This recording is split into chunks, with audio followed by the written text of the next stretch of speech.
Professor doctor Yunus এখন প্রতিরক্ষা মন্ত্রণালয়ের দায়িত্বে নিয়োজিত। তিনি সরকার প্রধান এবং তার পক্ষে এটি সম্ভব। যেমন তিনি রিড্রেসের ব্যবস্থা করে দিয়েছেন। আমাদের পুরো বাহিনীর আপনার 4 বছর ধরে আপনার র্যাঙ্ক ব্যাচ এবং প্রমোশন আটকে ছিল, সেটি তিনি গত 23শে অক্টোবর সমাধা করে দিয়েছেন।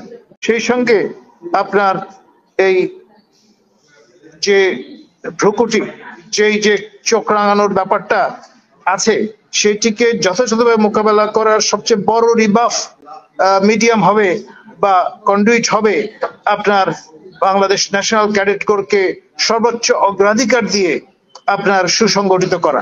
আমি যতটুকু সমর বিজ্ঞান সম্পর্কে কিঞ্চিত জ্ঞান লাভ করেছি, আমার চেয়ে ঢের বেশি জানেন মেজর আফসারি স্যার, কিন্তু এ ব্যাপারে আমার সঙ্গে তিনি দ্বিমত প্রকাশ করবেন না। কখনো দিনক্ষণ ঘোষণা দিয়ে আক্রমণ হয় না, সবসময় আক্রমণ হয় অতর্কিতে, যদি আপনি সফল হতে চান।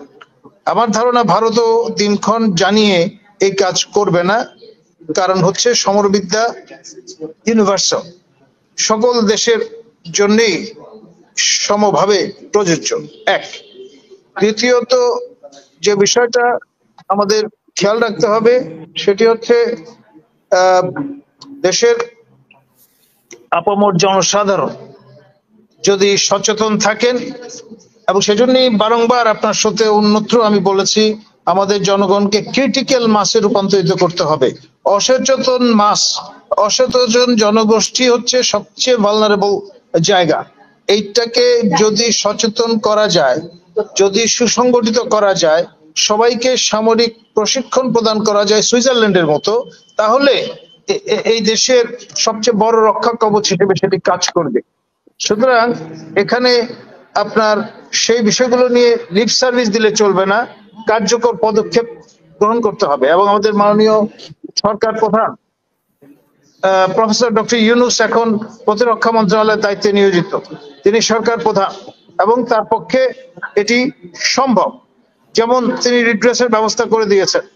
আমাদের পুরো বাহিনীর আপনার 4 বছর ধরে আপনার র্যাঙ্ক ব্যাচ এবং প্রমোশন আটকে ছিল, সেটি তিনি গত 23শে অক্টোবর সমাধা করে দিয়েছেন, ইফেক্ট দিয়ে দিয়েছেন 4 বছর আগে। অর্থাৎ তিনি বিষয়টা সমভাবে উপলব্ধি করেছেন। বিএনসিসির যে আপনার লেকুনা, সেটি অনুধাবন করে সেটি তিনি রিড্রেস প্রদান করেছেন।